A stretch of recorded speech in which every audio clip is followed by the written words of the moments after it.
కీకారణ్య సంసార యాత్రికుల శరణు ఘోషలు విని రోజు శబరీష పాపాలు దోషాలు ప్రక్షాళనము చేయు పంపా నదీ తీర ఎరుమే నివాస నియమాల మాలతో సుగుణాల మెట్లపై నడిపించి కనిపించు అయ్యప్ప స్వామి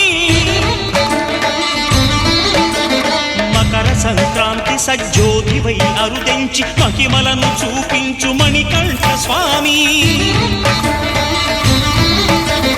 కర్మబంధము బాపు ధర్మశాస్త్ర